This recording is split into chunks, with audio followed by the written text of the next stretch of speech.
ప్రభు నామానికే మహిమ కలుగునుగాక. కూడి వచ్చిన మీ అందరికీ, కర్మల ఆత్మీయ సహవాస సంఘ విశ్వాసులందరికీ మన ప్రభువును ఆయన ప్రియ కుమారుడునైన యేసుక్రీస్తు వారి శ్రేష్టమైన నామంలో శుభములు మరియు అందరికీ వందనాలు. యెహెజ్కేలు గ్రంథం 14వ అధ్యాయాన్ని మనం ధ్యానం చేసుకుంటున్నాం. యెహెజ్కేలు గ్రంథం 14వ అధ్యాయం. ఇందులో ముఖ్యమైన అంశం ఏంటంటే విగ్రహారాధికులను ప్రోత్సహించుచున్న ప్రవక్తలు. దాని ప్రాముఖ్యంగా మనం చూడవచ్చు. అందులో భాగంగానే మనం గత దినం వరకు 8 వచనాలు మనం ధ్యానం చేసుకున్నాం. 8 వచనాలు మనం ధ్యానం చేసుకున్నాం. 9వ వచనం చదువుతాను. మరియు ప్రవక్త ఒకడు మోసపోయి ఒక మాట చెప్పిన ఎడల యెహోవానగు నేనే ఆ ప్రవక్తను మోసపుచ్చువాడనే, నేనే వానికి విరోధినై నా జనులైన ఇశ్రాయేలులో నుండి వానిని నిర్మూలము చేసేది. ఇశ్రాయేలీయులు ఇకను నన్ను విసర్జించి తొలగిపోకయు తాము చేయు అతిక్రమలన్నిటి చేత తాము నా అపవిత్రపరచుకొనక నుండి నా జనులగునట్లు నేను వారికి దేవుడినై ఉండునట్లును వారు అలాగున తమకు కలుగు చేసుకున్న దోషమునకు శిక్ష నొందుదు. ప్రవక్త యొద్ద విచారించి వాని దోషమెంతో ప్రవక్త దోషమును అంతే అగును. ఇదే యెహోవా వాక్కు. ప్రవక్త మోసపోయి మోసపు మాటలు చెప్పిన పక్షమున యెహోవానగు నేనే ఆ ప్రవక్తను మోసపుచ్చువాడనే అతనిని నిర్మూలము చేసేదను. దేవుడు మోసపుచ్చునా అని మనకు ప్రశ్న కలగవచ్చు. దేవుడు ప్రేమమయుడు, న్యాయమూర్తి. ఆయన మనల్ని ప్రేమించి మనతో ప్రేమగా మాట్లాడినప్పుడు ఆయన ప్రేమకు మనం లోబడితే ఆదరించడం ఖాయమే. ఆయనకు లోబడిన ఎడల ఆయనలో ఉన్న న్యాయాన్ని బట్టి శిక్షించే దేవుడై ఉన్నాడు. అందుకే ఆదికాండం 6వ అధ్యాయంలో చదువుతాం, నా ఆత్మ నరులతో ఎల్లప్పుడూ వాదించదు, వారు తమ అక్రమం విషయంలో నరమాత్రులై ఉన్నారు. నరుల చెడుతనం భూమి మీద గొప్పది, భూమి బలాత్కారంతో నిండిపోయింది. భూలోకము యెహోవా సన్నిధిని చెడిపోయి ఉన్నది, నా సన్నిధిని వారి అంతము వచ్చి ఉన్నది కనుక జలప్రళయం రప్పించి అందరినీ నాశనం చేస్తానని ప్రభు చెప్పారు. ఆదికాండం 6వ అధ్యాయం 3, 5, 11 నుంచి 13 వచనాలు. దేవుడు గొప్ప క్రమం గలవాడు, దైవ క్రమాన్ని మీరిన వారిని శిక్షించేవాడు. ఫరో తన హృదయాన్ని 7 సార్లు కఠినపరుచుకున్న తర్వాత దేవుడే ఫరో హృదయాన్ని కఠినపరిచాడు. దేవుడు ఇచ్చిన అవకాశాన్ని ఫరో తిరస్కరించాడు. ఫరో ఎంత తిరుగుబాటు చేసినా దేవుడు ఎంత ఓర్పు కనపరిచాడు. దేవుడు నాశనం చేయాలనుకుంటే ఫరోను అతని దేశాన్ని ఒక్క దెబ్బతో నాశనం చేయగలడు. కానీ దేవుడు అలా చేయలేదు. హెచ్చరించుచు శిక్షించుచు వచ్చాడు. కానీ ఫరో లోబడలేదు, కనుకనే మరణానికి అప్పగించాడు.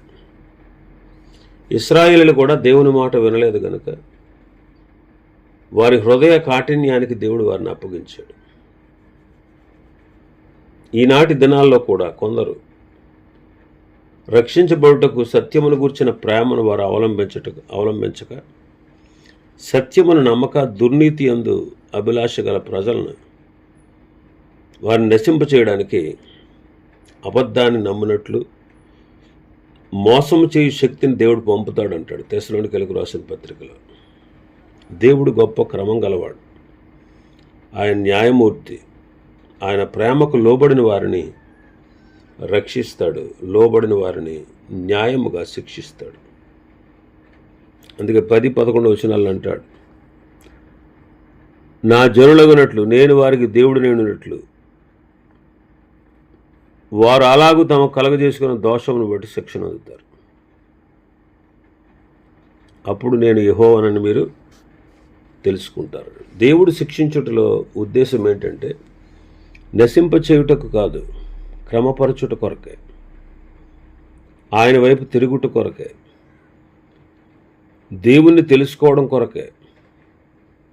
మనుషులు త్వరగా క్రమంలోనికి నడిపించగలిగేవి ఏమిటి అంటే, మనుషులను క్రమంగా భక్తి విశ్వాసంలో క్రమంలో నడిపించేవి ఏంటంటే శ్రమలే. అదే దేవుని పద్ధతి. దేవుడు మన మేలు కొరకే శిక్షిస్తాడు. కాబట్టి ప్రభు యొక్క శిక్షను మనం గమనించి ప్రభువును హత్తుకొని పవిత్రంగా జీవించుట అనేది మనకెంతో ఆశీర్వాదకరం. ఇంకా 12వ వచనం నుంచి 23వ వచనం వరకు చూస్తే యెరూషలేము యొక్క నాశనం మనకు కనబడుతుంది. ఒకసారి చదువుదాం. మరి యెహోవా వాక్కు నాకు ప్రత్యక్షమేలాగా సెలవిచ్చాను. 12 నుంచి 23 వరకు. నరపుత్రుడా, ఏ దేశమైతే విశ్వాసఘాతకమై నా దృష్టికి పాపం చేసినదో దానికి నేను విరోధినై ప్రాణాధర్మకు ఆహారం లేకుండా చేసి కరువు పంపించి మనుషులను పశువులను నిర్మూలన చేయుదును. నోవహు, దానియేలు, యోబు ఈ ముగ్గురు అట్టి దేశంలో ఉండినను వారు తమ నీతి చేత తమ్మును మాత్రమే రక్షించుకొందురు. ఇదే ప్రభువు యెహోవా వాక్కు. బాటసారులు సంచరింపకుండా దేశం నిర్జనమై పాడవునట్లు నేను దాని మీదకు దుష్టమృగములను రప్పించగా ఆ ముగ్గురు దానిలో ఉండినను ఆ దేశం పాడైపోవును. నా జీవముతోడు వారు తమను మాత్రమే రక్షించుకుందురు గాని కుమారులనైనను కుమార్తెలనైనను రక్షింపజాలకుందురు అని ఇదే ప్రభువు యెహోవా వాక్కు. నేను అట్టి దేశం మీదకి యుద్ధం రప్పించి ఖడ్గమును పిలిచి నీవు ఏ దేశమునందు సంచరించి మనుషులను పశువులను నిర్మూలన చేయమని ఆజ్ఞ ఇచ్చిన ఎడల ఆ ముగ్గురును దానిలో ఉన్నను నా జీవముతోడు వారు తమను మాత్రమే రక్షించుకుందురు గాని కుమారులనైనను కుమార్తెలనైనను రక్షింపజాలకుందురు. ఇదే ప్రభువు యెహోవా వాక్కు. అట్టి దేశములకు తెగులు పంపి మనుషులను పశువులను నిర్మూలన చేయుటకై ప్రాణహాని కరమగునంతగా నేను నా రౌద్రమును కుమ్మరించిన ఎడల నోవహు, దానియేలు, యోబు ఈ ముగ్గురు దానిలో ఉన్నను నా జీవముతోడు వారు తమ నీతి చేత తమ్మును మాత్రమే రక్షించుకుందురు గాని కుమారుడినైనను కుమార్తెనైనను రక్షింపజాలకుందురు. ప్రభువు యెహోవా ఈ మాట సెలవిచ్చుచున్నాడు. మనుష్యులను పశువులను నిర్మూలన చేయవలనని నేను ఖడ్గము చేతను, క్షామము చేతను, దుష్టమృగముల చేతను, తెగులు చేతను ఈ 4 విధముల యెరూషలేము మీద తీర్పు తీర్చిన ఎడల అట్టి వారుండినను వారు దానిని రక్షింపలేరు. దానిలో కుమారుల శాసము, కుమార్తెల శాసము కొంత నిలుచును. వారు బయటికి రప్పింపబడతారు. మీరు వారి ప్రవర్తనను, వారి క్రియలను గుర్తుపట్టునట్లు వారు బయలుదేరి మీ వద్దకు వచ్చేదరు. దాన్ని గుర్తుపట్టి యెరూషలేము మీదకి నేను రప్పించిన కీడును గూర్చియు దానికి నేను సంభవింపజేసిన అంతటిని గూర్చియు మీరు ఓదార్పు నొందుదురు. మీరు వారి ప్రవర్తన క్రియలను చూచి నేను చేసినదంతయు నిర్హేతుకముగా చేయలేదని మీరు తెలుసుకుని ఓదార్పు పొందుదురు. ఇదే ప్రభువు యెహోవా వాక్కు. యెరూషలేము యొక్క నాశనాన్ని గురించి రాస్తుండే. యోధా ప్రజల యొక్క పాపాన్ని బట్టి ఈ భాగంలో ప్రభువు 4 శిక్షలు వివరిస్తున్నాడు. 21వ వచనాన్ని చూస్తే ఖడ్గము చేతను, క్షామము చేతను, దుష్ట మృగముల చేతను, తెగులు చేతను ఈ 4 విధాలైనటువంటి శ్రమలు ఏ దేశమైతే విశ్వాసఘాతకమై ఆయన దృష్టికి పాపం చేసిందో దానికి ఆయన విరోధి అయి ఈ 4 రకాలైన శిక్షలు పంపిస్తారని చెబుతున్నాడు. విశ్వాసఘాతకమనగా మేలు చేసిన దేవుని ఎడల విశ్వాసం లేక దేవునికి విరోధంగా ప్రవర్తించడం, దాన్ని విశ్వాసఘాతకం అంటారు. మన ప్రభువు అన్ని దేశాల్లో ఉన్న వారందరికీ ఉపకారి. యెహోవా అందరికీ ఉపకారి, అన్నిటినీ సృజించినవాడు. ఈ భూమిని, ఆకాశాన్ని, వెలుగును, గాలిని, సూర్యచంద్ర నక్షత్రాలని, ఇంకా సకల విధములైనటువంటి ఆహార పదార్థాలని ఆయన అనుగ్రహిస్తున్నాడు. అవన్నీ కూడా ఆయన మానవుడికి ప్రేమతో అనుగ్రహించాడు. ఇటువంటి ప్రేమ కలిగిన దేవుని ఎడల అన్ని దేశాల్లో ఉన్నటువంటి వారందరూ కూడా ఆయన పట్ల విశ్వాసాన్ని కనపరచాలి. మరి ముఖ్యంగా, మరి విశేషంగా యోధా దేశానికి ఆయన ఎన్నో ఉపకారాలు చేశాడు. యూదులను ఐగుప్తు బానిసత్వం నుంచి విడిపించాడు. పాలు తేనెలు ప్రవహించే దేశం ఇచ్చాడు. వారిని పరిపాలించుటకు రాజులను, వర్తమానం అందించుటకు ప్రవక్తలను, ఆయనను ఆరాధించుటకు సహాయకారులుగా యాజకులను, దేవుని మందిరాన్ని దేవుడు వారికి ఇచ్చాడు. అటువంటి దేవుని పట్ల వారు విశ్వాసఘాతకులై ఆయన విడిచిపెట్టి విగ్రహారాధన చేయటం మొదలుపెట్టారు. కనుక ప్రభు అంటున్నారు, ఈ 4 శిక్షలు నేను పంపిస్తున్నాను. ఆ శిక్షలు వచ్చినప్పుడు నోవహు, దానియేలు, యోబు ఇలాంటి ముగ్గురు ఆ దేశంలో ఉన్నా సరే తమ నీతి చేత తమను మాత్రమే రక్షించుకుంటారు, కానీ కుమారులను కుమార్తెలను రక్షింపజాలకుంటారు. నిత్యుడగు దేవుడు కాలములన్నీ తన చేతిలో పట్టుకుని ఉండగా ఆ ముగ్గురిని ఇక్కడ ఏకం చేస్తున్నాడు. మన నేర్పు కొరకే ఆయన ఇలా చేస్తున్నాడు. ఇశ్రాయేలులకు దెబ్బపై దెబ్బ దండన పొందినను వాళ్ళు ఇంకా సత్యాన్ని గ్రహించక దేవునికి దూరంగానే నడుచుకుంటూ వచ్చారు. ఆఖరికి ఆయన 70 సంవత్సరాలు చెరలోనికి వారిని పంపబోతున్నాడు. వారికి సిగ్గు కలుగు నిమిత్తం ఈ ముగ్గురు భక్తులను తెచ్చి ఇశ్రాయేలు ముందర వారిని నిలబెట్టి, అంటే ఇశ్రాయేలులకు వారిని చూపించి,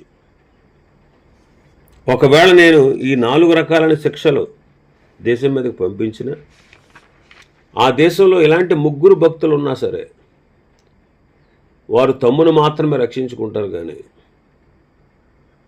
ఇశ్రాయేలు తప్పక శిక్షించబడతారు అని దేవుడు వారికి నేర్పాడు. ఎంత నేర్పినా కూడా వినుటకు నేర్చుకున్నటకు దేవుని ప్రజలు మందమతలే వెనుకబడిపోయారు.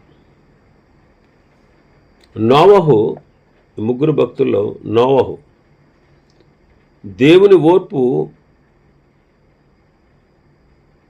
అంతము వరకు వచ్చు కాలంలో జీవించాడు. దానియేలు కూడా క్లిష్ట దినములలోనే బ్రతికినవాడు. యోబు గొప్ప పరిశోధనలో పడ్డవాడు. ఆదికాండం 6వ అధ్యాయం, దానియేలు గ్రంథం 6వ అధ్యాయం, యోబు గ్రంథం 1, 2, 3 అధ్యాయాలు చదవండి.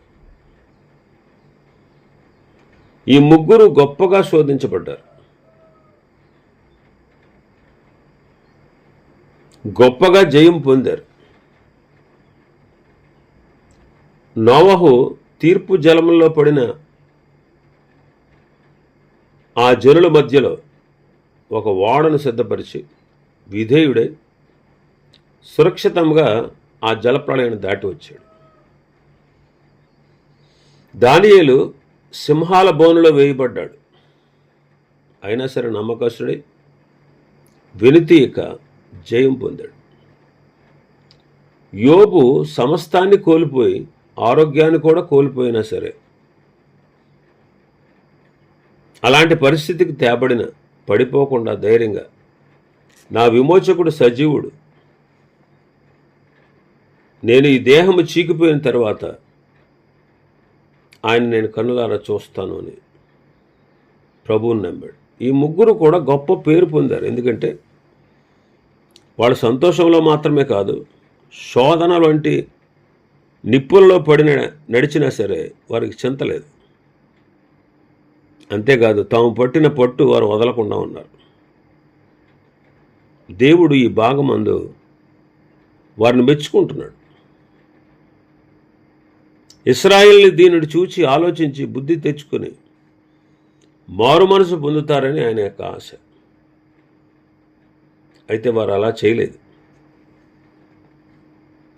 చూడండి, సాతాను పూర్తిగా యోబు మీద తన పగను సాధించాడు. అన్యులు అసూయతో నిండి దానియేలును సింహాల బోన్లో వేయించారు. నోవహు కాలంలో ఉన్నటువంటి ప్రజలు పాప యోచనలు కలిగి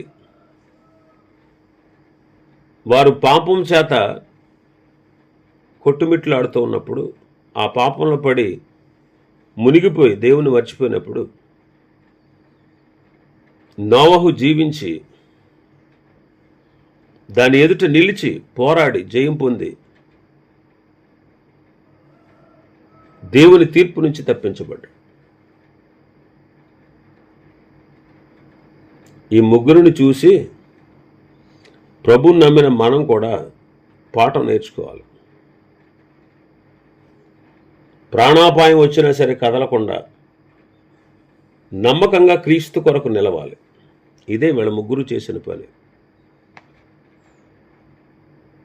నోవహు నీతిమంతుడు అంటే ఏంటి అర్థం? దేవునితో ఏకీభవించిన వాడు అని అర్థం. దేవా, నేను పాపిని, పాపం చేస్తాను, పాపం వల్ల న్యాయంగా నీ నుంచి నేను శిక్ష పొందాలి, నా అంతటా నేను రక్షించుకోలేను, నా అంతటా నేను విడిపించుకోలేను, నా అంతటా నేను పరలోకానికి చేరలేను. కానీ నీ కృప నన్ను నీ బిడ్డగా స్వీకరిస్తుంది. నా కొరకు నీవు పంపే విమోచకుడు నా పాపం కొరకు మరణించి, రక్తాన్ని చిందించి, మరణించి సమాధి చేయబడి తిరిగి లేచి పరలోకానికి ఆరోహణ అవుతాడు. ఆ విమోచకుడు పూర్తి వేళ నా కొరకు చెల్లించి నా పాపాలను పరిహరిస్తాడు. అందుకు నేను నమ్ముతున్నాను, అందుకే బలి తెచ్చానని నోవహు దేవునితో సమ్మతించినవాడు. నీతిమంతుడు అంటే అది. నీతిమంతుడు అంటే నీతి కార్యాలు చేశాడని కాదు. అలాగే యోబు మహాభక్తుడు. యోబు లాంటి వాడు మరొకడు లేడని ప్రభువే స్టేట్మెంట్ ఇచ్చారు. ఇంకా దానియేలు అతి శ్రేష్టమైన బుద్ధి గలవాడు. ఇటువంటి భక్తులు మనకు చక్కని మాదిరి అన్నమాట. అలాంటి వాళ్ళు ఉన్నా సరే దేవుడు పంపే ఈ 4 రకాలైనటువంటి శిక్షలు, ఈ 4 రకాల శిక్షలు, ఖడ్గము, కరువు, దుష్టమృగములు అంటే తెగులు, ఈ 4 ఖడ్గము, క్షామము, దుష్టమృగాలు, తెగులు, ఈ 4 విధాలైనటువంటి శ్రమలు కలిగిన వారు తమ్మును మాత్రమే రక్షించుకుంటారు, వారి కుమారుల కుమార్తెలను కూడా రక్షించుకోలేరు అని చెప్పారు. మిగిలిన వారిని ఎవరిని కూడా రక్షించలేరు.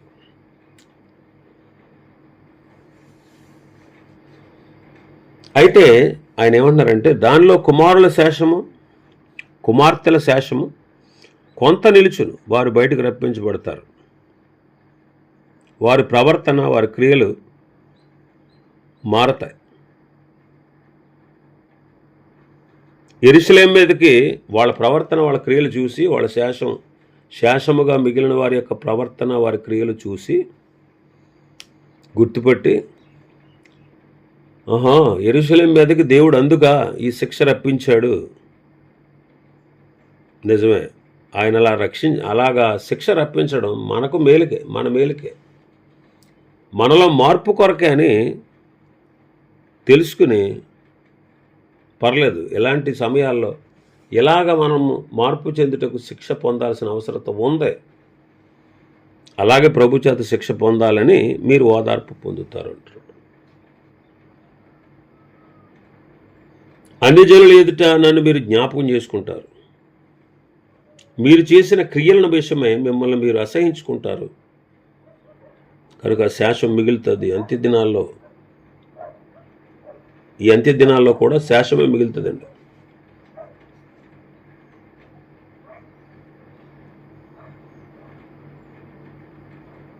కాబట్టి ఆ విషయాన్ని బట్టి వారు ఓదార్పు పొందుతారండి. వారు శాసముగా మిగిలి విడుదల పొందడానికి గల కారణం వారి ప్రవర్తనే ముఖ్యం. ఈనాడు కూడా మనం మంచి ప్రవర్తన, సత్ప్రవర్తన, పవిత్ర ప్రవర్తన కలిగి ఉండాలి అన్ని జనుల మధ్యలో. అప్పుడే అనేకులను రక్షణలోకి నడిపించగలం. అప్పుడే దేవునికి మహిమ కలుగుతుంది. అందుకే మీరు వారి ప్రవర్తన క్రియలను చూసి నేను చేసిందంతా నిర్హేతుకంగా చేయలేదని మీరు తెలుసుకుని ఓదార్పు పొందుతారు. ఇదే ప్రభువు యెహోవా వాక్కు అంటారు. కాబట్టి దేవుడు చేసిందంతా కూడా న్యాయంగానే చేస్తాడు. యోగ్యంగా ప్రవర్తించి వారిని ఆదరించి బలపరిచి తన పని కొరకు వాడుకుంటాడు. అవిధేయులను ఆయన తప్పనిసరిగా శిక్షిస్తాడు. ఇవి ఈ అధ్యాయంలో ఉన్నటువంటి విషయాలు. ప్రభు చిత్తమైతే మరొక అధ్యాయం రేపు దినం ప్రారంభించుకుందాం. దేవుడి వర్తమాన వాక్యాన్ని మన వినికిడిలో ఆశీర్వదించును గాక. ఆమేన్.